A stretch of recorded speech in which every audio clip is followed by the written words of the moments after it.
Olá, está começando mais um Conversa Pública aqui pela Rede Boas Novas de televisão. Na tarde do último dia 19 deste mês, o governo federal anunciou a suspensão da tramitação da reforma da Previdência no Congresso.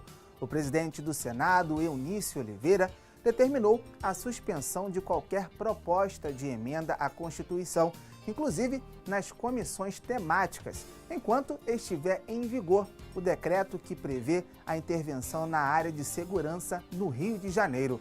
Mas qual será o impacto dessa decisão na economia do país?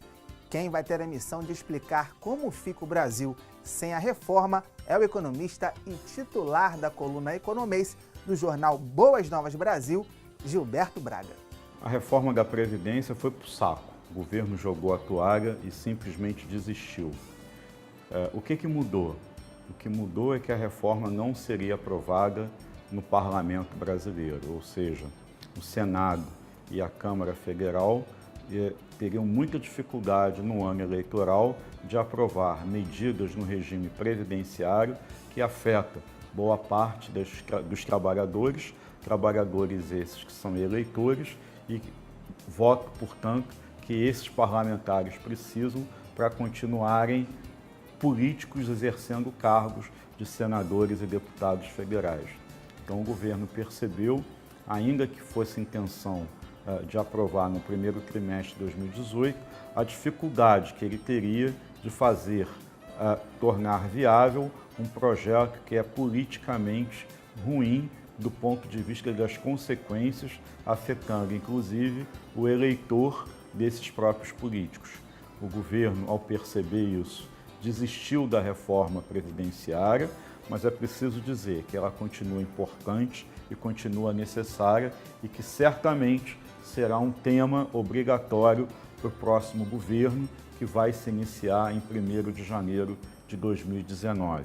A reforma da Previdência ela é indispensável porque a conta não fecha, sem entrar nas características individuais dos trabalhadores, das categorias, mas do ponto de vista da macroeconomia, ou seja, olhando as finanças de uma forma global, a conta precisa fechar e para fechar é preciso mexer na regra da Previdência. As pessoas no Brasil se aposentam cedo, se aposentam com muitos direitos e tem uma casta de aposentados que tem vários privilégios que foram incorporados de maneira legal ao longo do tempo, mas que, quando comparado com um cidadão comum, com um trabalhador que não ocupa determinados cargos, principalmente no setor público, mostra uma disparidade muito grande, a ponto de que o teto da Previdência hoje tem uma ordem de grandeza de valor máximo de R$5.000 e a gente tem casos aí divulgados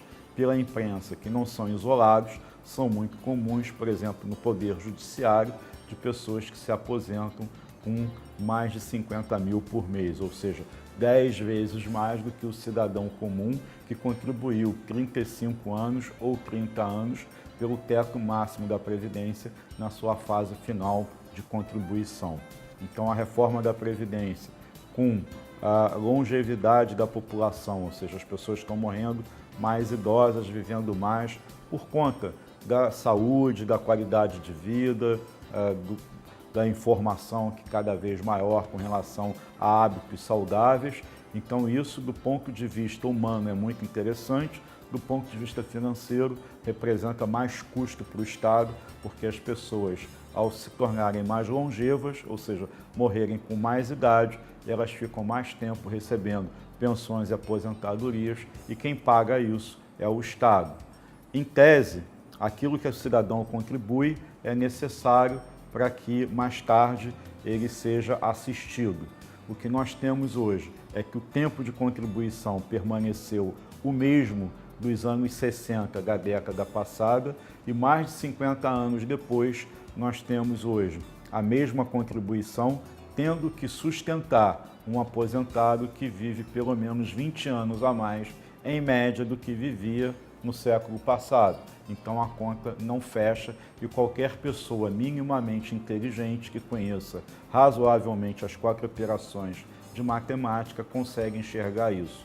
A reforma da Previdência ela é importante para a economia, é importante para o Estado, mas tem um gargalo, que é resolver as situações isoladas, individuais de cada categoria, de forma a minimizar o impacto e de forma a fazer regras de transição que também diminuam os efeitos dessa mudança para uma série de pessoas que estão no meio do caminho buscando seus direitos. O governo anunciou, em contrapartida, um plano B para a desistência da reforma da Previdência.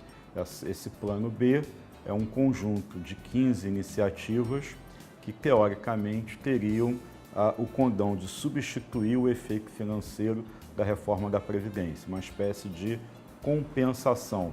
Entretanto, se nós analisarmos as 15 medidas, e é chato ficar repetindo, então vamos falar de uma forma genérica, financeiramente isso também não é verdade. Ou seja, o valor que se pode atingir com essas 15 medidas não justificam, não substituem, não compensam aquilo que o governo deixaria de economizar com a reforma da Previdência a partir de 2018, 2019.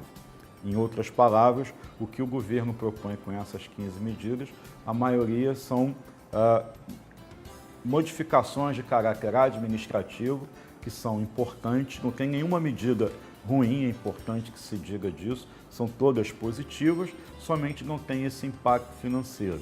Então elas falam em melhorar a qualidade da gestão, melhorar o setor público, melhorar a gestão das estatais, colocar novas regras de contratação para as empresas do setor público. É tudo isso muito importante. Falar em cadastro positivo, isso é muito importante. Para a gente pegar alguns exemplos, cadastro positivo, por exemplo, é aquele em que a taxa de juros vai ser decidida de acordo com o perfil de quem pega o dinheiro emprestado. Isso é importante? Está lá, já tem um ano que está em vigor, ainda não decolou. Na verdade, o cadastro positivo afeta o cidadão, não afeta o governo. Então, o governo não arrecada mais, embora seja uma medida positiva para a economia. A única medida das 15 anunciadas que efetivamente representa ingresso de dinheiro é a privatização da Eletrobras, né? Só que o governo vai, com a privatização da Eletrobras, se sair, se der certo, se vier dentro dos valores da expectativa do governo, atingir 20% do efeito que teria no primeiro ano com a reforma da Previdência Social. Portanto, o tamanho do rombo das contas da Previdência são incomensuravelmente maiores do que os efeitos benéficos que essas 15 medidas poderiam trazer para o governo federal de uma forma imediata, com impacto nas contas públicas. A reforma da Previdência, ao cair, ela veio de uma certa forma escamoteada por conta da decretação do decreto que fez com que o governo assumisse a área de segurança pública no estado do Rio de Janeiro.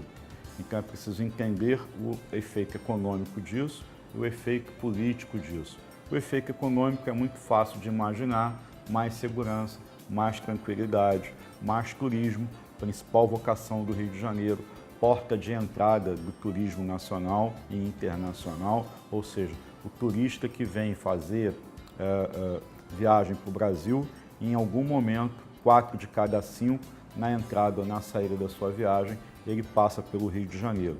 Portanto, o Rio de Janeiro, com segurança, significa mais negócios para o Brasil, não apenas para a cidade do Rio, mas para o turista que do Rio, antes ou depois, vai para o Nordeste, para Fernando de Noronha, para o Amazonas, para o Pantanal do Mato Grosso, para a Serra Gaúcha, para o interior do Paraná, para as praias do litoral brasileiro. Então, num certo sentido, o Rio de Janeiro é a vitrine do país, é como o Brasil se vende lá fora.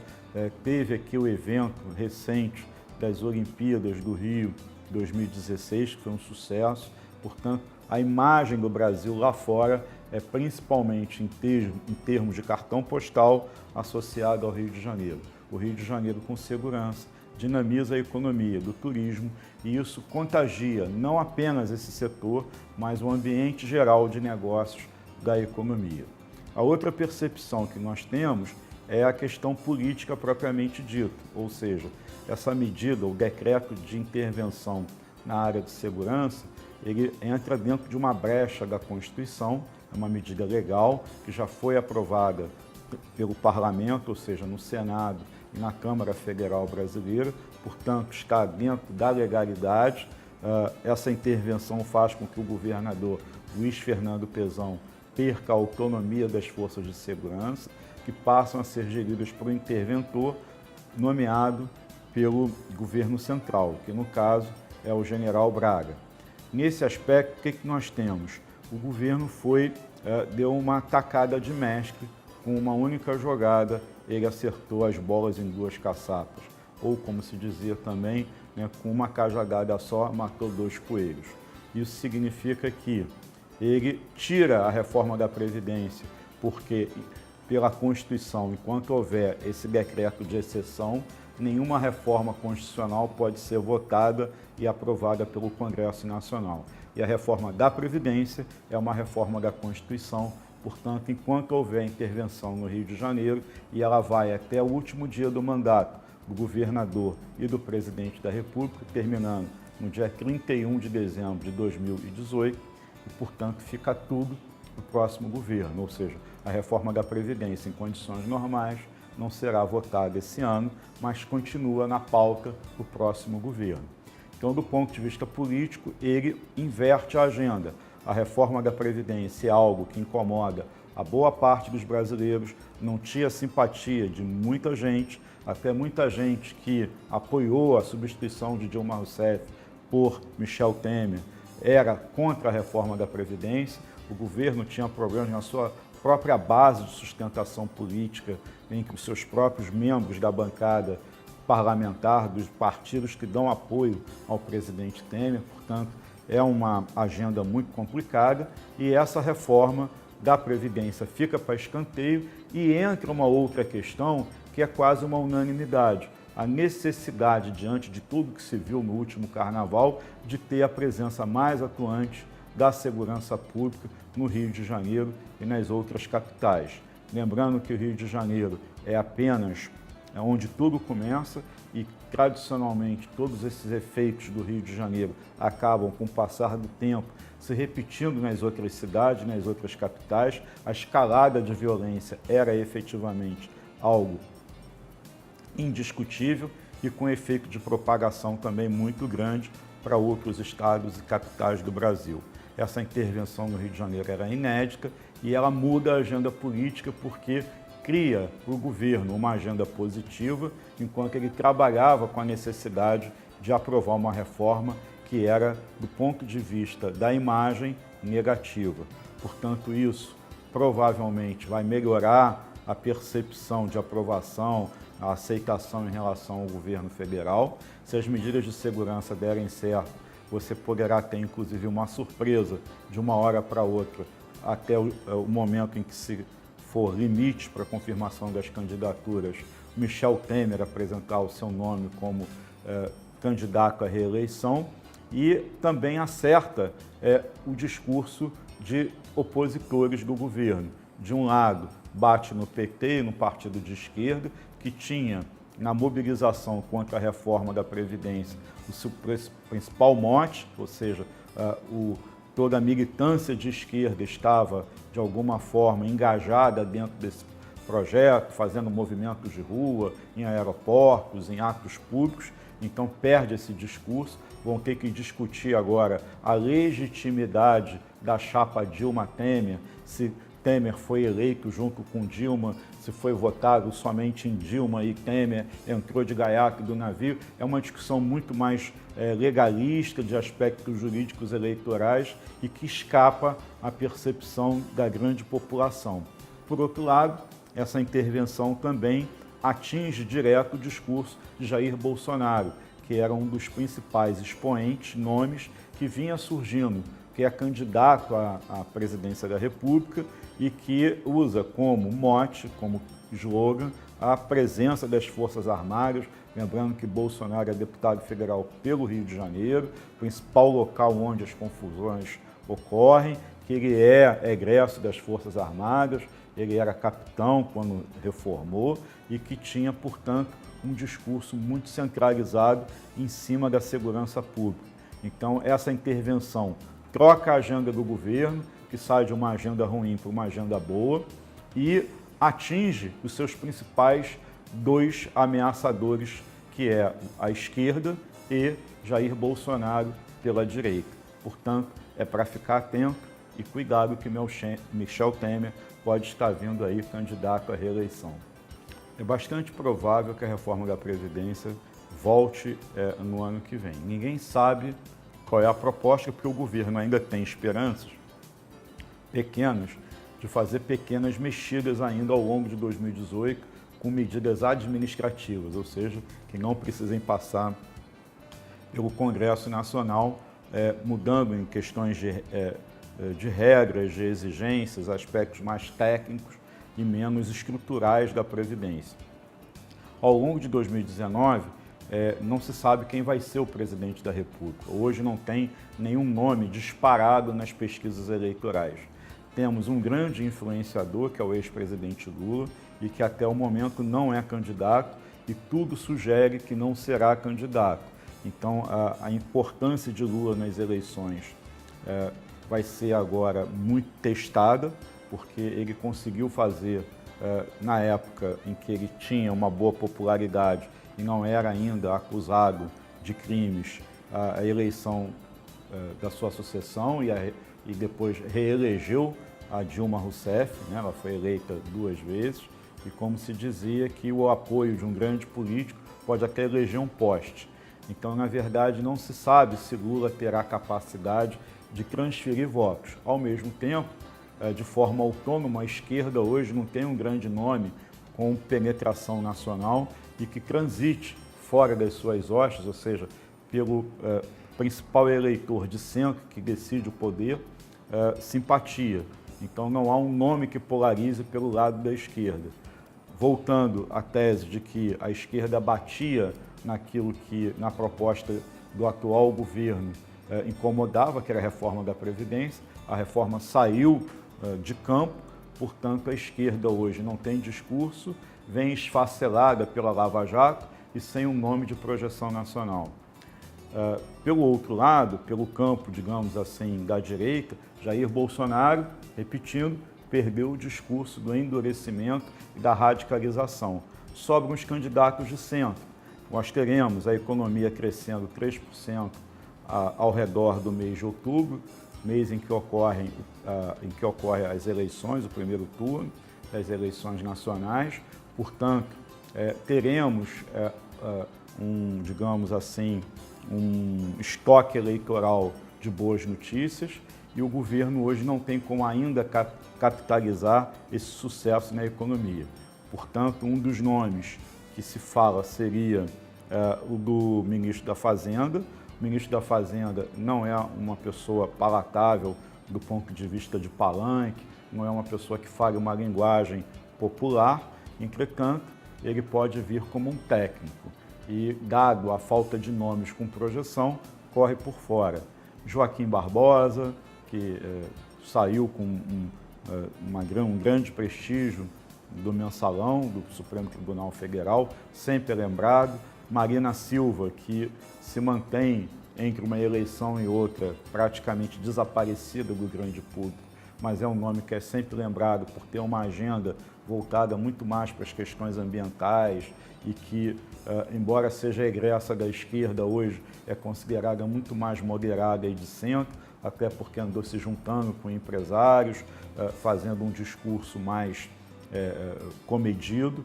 Então, é um nome que também pode concorrer com alguma chance, embora ela tenha perdido nesses últimos acontecimentos a oportunidade de se colocar de uma maneira mais firme perante o eleitorado nacional.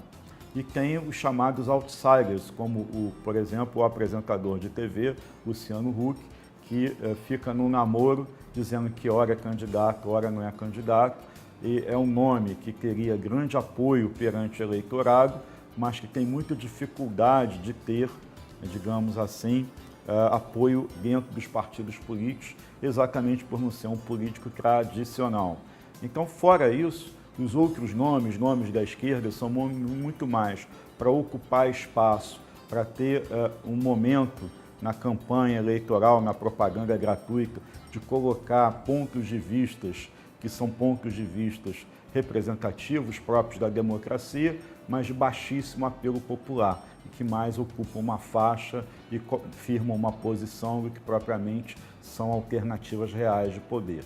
Portanto, a reforma da Previdência para 2019 vai depender de quem vai ser o presidente. Temos ainda a possibilidade de Michel Temer sair candidato à reeleição se a intervenção militar der certo. Se os índices de criminalidade caírem, eu não duvido que ele se lançará candidato à presidência da República. As opções são muitas, o leque está aberto. Se for contar, a gente chegará a 15 nomes possíveis, pegando os partidos nanicos, e não tem ninguém hoje com mais de 10% ou mais de votos, digamos assim, com intenção não dirigida e que seja lembrado pela população como o próprio presidente da República. Ou seja, a reforma da Previdência hoje mostra essa incógnita que é a mesma de descobrir quem será o nosso futuro governante. A gente tem um site que é o muito fácil, gilbertobraga.com.br, www.gilbertobraga.com.br. Lá tem todas as cópias de tudo que eu faço, as colunas Economês do jornal Boas Novas e também uma forma de você entrar em contato com a gente e a gente estabelecer um diálogo. Estou te esperando. O Conversa Pública desta semana vai ficando por aqui, sempre agradecendo a sua audiência. Até a próxima. Tchau.